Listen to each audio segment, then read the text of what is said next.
स्वागत है फ्रेंड्स आपके अपने YouTube channel Aparna GS classes में। तो करंट की श्रृंखला को आगे बढ़ाते हुए पहला प्रश्न देखते हैं यहाँ पे। हाल ही में विश्व के पहले ओम आकार के मंदिर का उद्घाटन कहाँ किया गया? ऑप्शन है राजस्थान, उत्तराखंड, तमिलनाडु, उड़ीसा। तो यहाँ पे देखते हैं दोस्तों, जो राइट आंसर होगा वो होगा राजस्थान। राजस्थान में देखेंगे तो ओम आकार का मंदिर यहाँ पे निर्माण किया गया है। ओम आकार का विश्व का पहला मंदिर है। ओम आकार का विश्व का पहला मंदिर, विश्व का पहला मंदिर। और ये राजस्थान में कहाँ पे खोला गया है, कहाँ पे इसका स्थापना हुई है? तो देखेंगे पाली जिले में, राजस्थान के पाली जिले में जाडन नामक स्थान पे। कहाँ पे? जाडन, जाडन नामक स्थान पे इसका स्थापना किया गया है। और यह उत्तर भारत का सम्मान करती है। यह जो नदी यहाँ पे यहाँ पे मंदिर देख सकते हैं ओम आकार की, यह उत्तर भारत की जो नागर शैली है और उसकी डिजाइन को उसका सम्मान करती है। और इसमें अगर बात करें कितनी मूर्तियां हैं, तो इसमें 1008 मूर्तियां हैं। कितनी मूर्तियां हैं? 1008 मूर्तियां हैं। और बात करें 12 ज्योतिर्लिंग है इसमें, 12 ज्योतिर्लिंग, 12 ज्योतिर्लिंग है। और उसके बाद बात करें तो यह 2000 स्तंभ इसमें है। कितने हैं? 2000 स्तंभ, 2000 स्तंभों की संख्या है। और बात करें तो इसमें 108 कमरे हैं। कितने कमरे हैं? 108 कमरे हैं। और उसके बाद देखा जाए तो 135 फीट, 135 फीट इसकी ऊंचाई है। कितनी है? 135 फीट इसकी ऊंचाई है। तो दोस्तों इसका जो राइट आंसर होगा राजस्थान होगा। राजस्थान के पाली जिले में, पाली जिले के जाडन नामक स्थान पर इस मंदिर को बनाया गया है। और यह मंदिर 250 एकड़ में फैला हुआ है। कितने एकड़ में? 250 एकड़ में यह मंदिर फैला हुआ है। और इसकी जो नागर शैली और डिजाइन है उत्तर भारत का सम्मान करती है।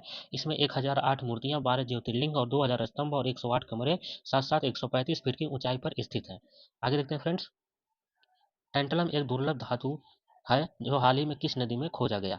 सतलुज नदी, रावी नदी, सिंधु नदी, चिनाब नदी। तो इसका जो राइट आंसर होगा सतलज नदी। जो टेंटलम धातु है यह सतलज नदी में खोजा गया। तो देखेंगे इसके बारे में। तो जो आईआईटी पंजाब है, क्या? आईआईटी पंजाब, आईआईटी पंजाब के शोधकर्ताओं के द्वारा, आईआईटी पंजाब के शोधकर्ताओं के द्वारा सतलज नदी में, कहाँ पे? सतलज नदी में यह टेंटलम धातु, सतलज नदी में टेंटलम धातु की खोज की गई, धातु की खोज की गई या उसके निशान पाए गए। ठीक है। और यह किस काम में आता है? तो यह स्मार्टफोन और लैपटॉप में, स्मार्टफोन और लैपटॉप जैसे उपकरणों में इसको रजिस्टर्स बनाने के लिए काम आते हैं, रजिस्टेंस बनाने के लिए काम आते हैं। तो यह जो इसे सफ़ेद सोना भी कहा जाता है। तो ये जो स्टेंटलम है, सॉरी टेंटलम है, इसे सफ़ेद सोना सतलज नदी में इसके निशान देखे गए। और यह स्मार्टफोन और लैपटॉप में इसके रजिस्टेंस बनाने में काम आते हैं। तो आगे चलते हैं। अगला प्रश्न, हाल ही में समाचारों में देखे गए सिकाडा क्या है? हाल ही में समाचारों में देखे गए सिकाडा क्या है? तो यह ध्वनि उत्पन्न करने वाले कीट हैं, या विद्युत उत्पन्न करने वाले कीट हैं, या विषैले पदार्थ हैं, या वायरस हैं। तो इसके बारे में अगर बात करेंगे तो यह एक प्रकार का ऐसा कीट है जो ध्वनि उत्पन्न करने वाला कीट है।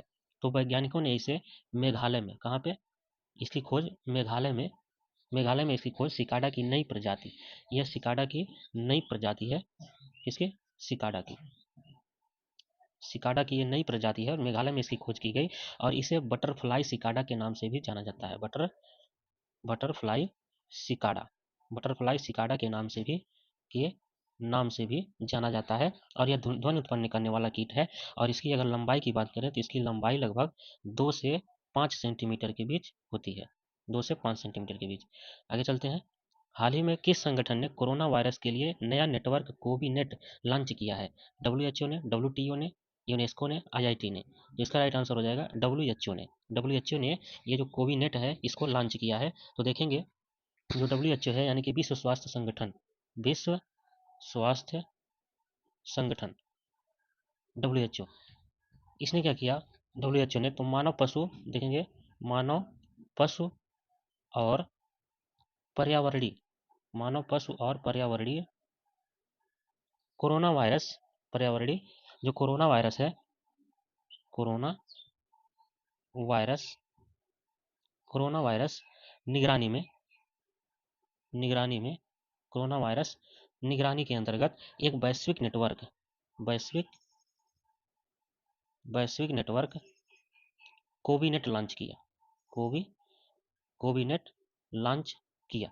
किसने किया है? WHO ने, ठीक है। और इसका उद्देश्य क्या है? तो इसका उद्देश्य है उभरते हुए कोरोना वायरस का पता लगाना और उसकी निगरानी करना। इसका उद्देश्य है कोविड का, उभरते हुए कोविड का पता लगाना, पता लगाना, ठीक है, और उसकी निगरानी करना। और WHO के द्वारा इसको यह भी सुझाव दिया गया है कि उसको ट्रेस भी करना इसका काम है। आगे चलते हैं। हाल ही में किस अंतरिक्ष कंपनी ने इसरो के प्रणोदन परीक्षण स्थल पर कलाम 250 का सफल परीक्षण किया है? तो देखेंगे कलाम 250 का सफल परीक्षण किसने किया है? स्काई रूट, श्रीहरिकोटा, DRDO, इनमें से कोई नहीं। तो राइट आंसर होगा स्काई रूट एरोस्पेस। तो बात करते हैं स्काई रूट एरोस्पेस की, तो ये एक प्राइवेट कंपनी है। स्पेस की कैसी है? प्राइवेट कंपनी है। और बात करें जो एरो स्काई रूट एरोस्पेस है, इसकी स्थापना कब हुई थी? तो इसकी स्थापना की बात करें तो 12 जून 2018, 12 जून 2018 में। और बात करते हैं इसके मुख्यालय की, तो इसका मुख्यालय हैदराबाद के तेलंगाना में है तेलंगाना के हैदराबाद में है। हैदराबाद तेलंगाना में इसका मुख्यालय है। और इसके संस्थापक की बात करें, संस्थापक, तो इसके संस्थापक हैं, यहाँ पे देख सकते हैं पवन कुमार चंदाना, पवन कुमार चंदाना। और उनके साथ साथ एक और लोग हैं जिनका नाम है नागा भारत डाका, नागा भरत डाका। ये दोनों लोगों ने मिलकर इसकी स्थापना की थी। और यह एक प्रकार का स्काई रूट स्पेस है। अब बात करते हैं क्वेश्चन के अकॉर्डिंग, तो स्काई एरो स्पेस जो है, स्काई रूट एरो स्पेस जो है, ये हाल ही में सतीश धवन, देखेंगे सतीश धवन अंतरिक्ष केंद्र, सतीश धवन अंतरिक्ष केंद्र में कलाम 250, कलाम 250 का सफल परीक्षण किया है। किसका? कलाम 250 का सफल परीक्षण किया है, सफल परीक्षण किया, ठीक है। अगर बात करें श्रीहरिकोटा सतीश धवन अंतरिक्ष केंद्र में कलाम 250 का सफल परीक्षण किसने किया? स्काई रूट एरो स्पेस ने किया। इसका मुख्यालय कहाँ पे है? तो हैदराबाद में है इसका मुख्यालय, अभी आपको बताया। और हैदराबाद जो तेलंगाना में है, ठीक है। तो इस यहाँ पे इससे भी रिलेटेड क्वेश्चन पूछ सकता है, तो याद रखेंगे। अगले प्रश्न पर चलते हैं। हाल ही में किस देश ने G20 के दूसरे रोजगार कार्य समूह EWG की बैठक की मेजबानी की? तो यहाँ पे ऑप्शन देखते हैं, ब्राजील, भारत, अमेरिका या रूस। तो इसका जो राइट आंसर हो जाएगा ब्राजील। अब आते हैं ब्राजील की बात करते हैं। तो ब्राजील के नेतृत्व में, किसके नेतृत्व में? ब्राजील के नेतृत्व में दूसरी रोजगार, किस लिए?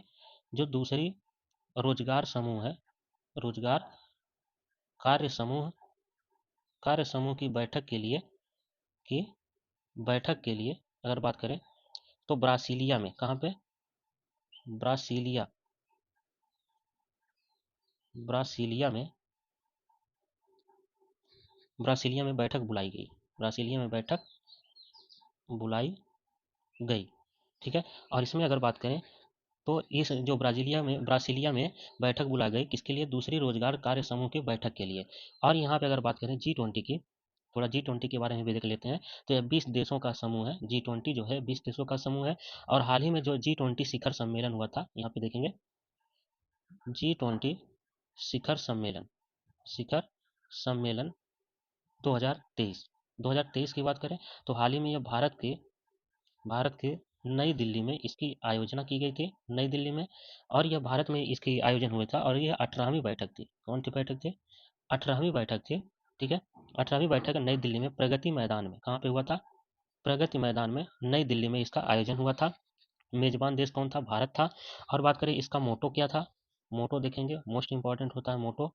तो एक पृथ्वी, मोटो इसका था एक पृथ्वी, एक परिवार, एक परिवार और एक भविष्य, एक भविष्य, एक पृथ्वी, एक परिवार और एक भविष्य इसका मोटो था। बात करें 2022 का जो पृथ्वी G20 शिखर सम्मेलन कहाँ हुआ था? 2022 में, तो कहाँ हुआ था? बाली में, बाली में जो इंडोनेशिया में है, कहाँ पे है? इंडोनेशिया में 2022 का बाली में हुआ था। और बात करें 2024 का कहाँ पे होगा? तो 2024 का जो बात करें तो ब्राजील में होगा। कहाँ पे होगा? ब्राजील में। 2024 का जो G20 शिखर सम्मेलन है वो ब्राजील में होगा। 2022 का बाली में हुआ था, इंडोनेशिया में। और 2023 का जो 18वां शिखर सम्मेलन, 18वां बैठक हुए थे, वो भारत के नई दिल्ली में हुआ था, प्रगति मैदान में इसका आयोजन हुआ था। तो यहाँ पे जो सही आंसर होगा ब्राजील होगा इसका सही आंसर। तो आगे चलते हैं। हाल ही में पहला परमाणु ऊर्जा शिखर सम्मेलन कहाँ आयोजित किया गया? तो हाल ही में अगर बात करें पहला परमाणु शिखर सम्मेलन का, तो ब्रुसेल्स में, इंडोनेशिया में, ब्राजील में, अमेरिका में। जिसका राइट आंसर हो जाएगा ब्रुसेल्स में। ब्रुसेल्स में पहला परमाणु ऊर्जा शिखर सम्मेलन का आयोजन किया गया।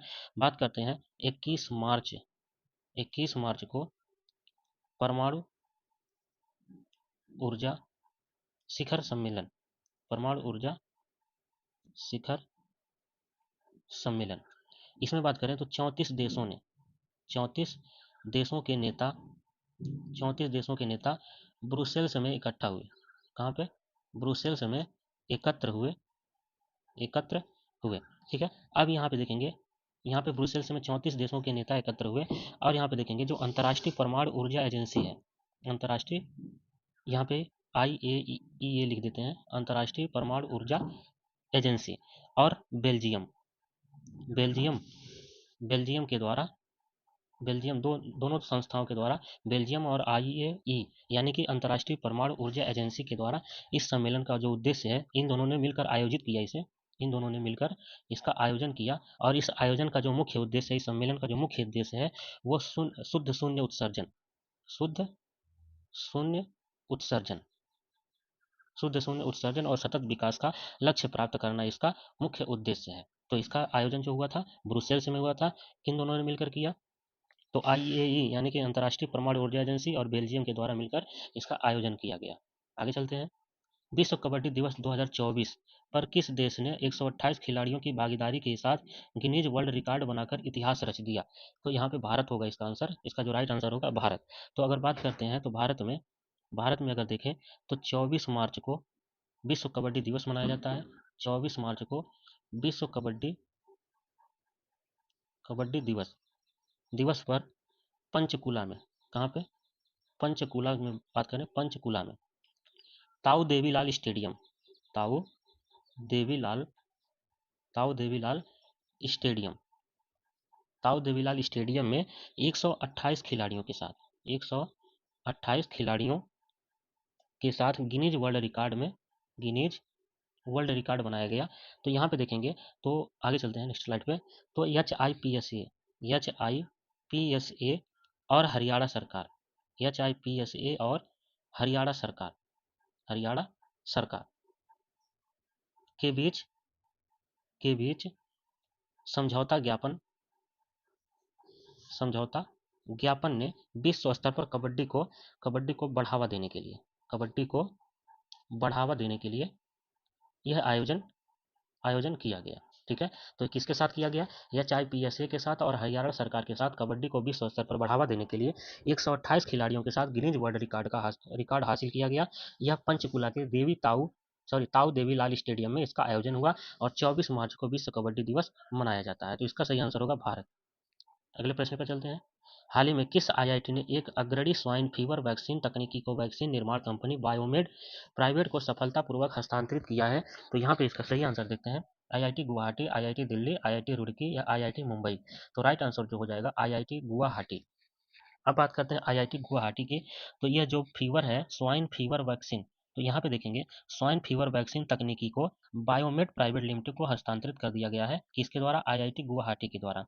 तो यहाँ पे देखेंगे जो यह टीका है, यह टीका बिहार बिहार केरल और जो पूर्वोत्तर राज्य हैं, और पूर्वोत्तर पूर्वोत्तर राज्य इन जैसे पूर्वोत्तर राज्य जैसे राज्यों में पूर्वोत्तर राज्य जैसे राज्यों में इस प्रकार के जो प्रचलित फीवर हैं, प्रचलित फीवर, कौन सी फीवर? तो स्वाइन बुखार। कौन सी प्रचलित फीवर है? स्वाइन बुखार। इनको लक्षित किया गया है, इन्हीं को जड़ से समाप्त करने के लिए IIT गुवाहाटी के द्वारा यह सफलतापूर्वक कदम उठाया गया है, जो स्वाइन फीवर वैक्सीन तकनीकी को वैक्सीन निर्माण कंपनी ने बायोमेड प्राइवेट को सफलतापूर्वक हस्तांतरित किया है। तो यह IIT गुवाहाटी है। आगे चलते हैं।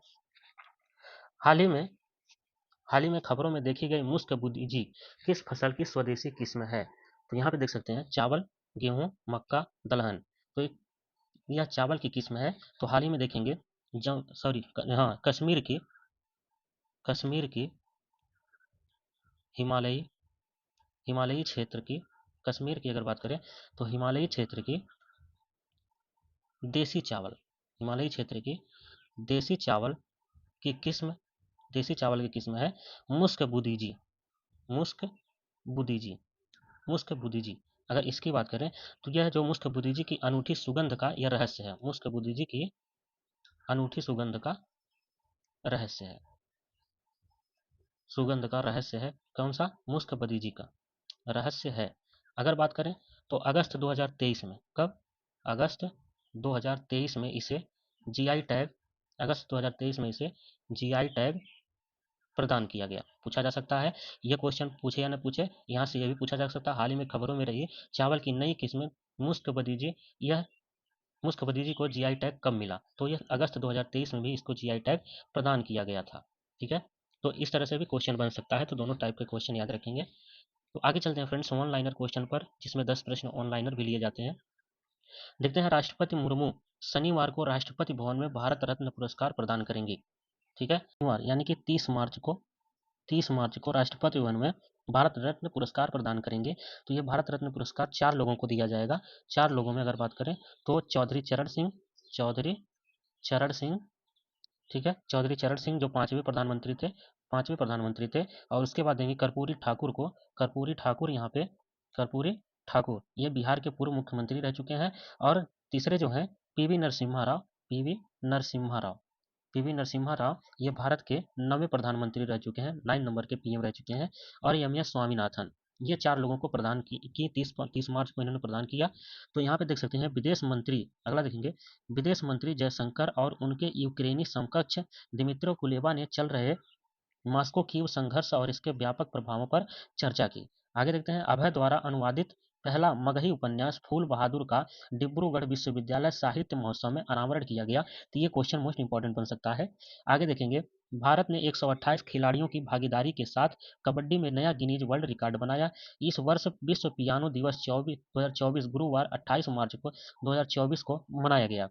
तो विश्व पियानो दिवस कब मनाया गया? 28 मार्च 2024 को मनाया गया विश्व पियानो दिवस।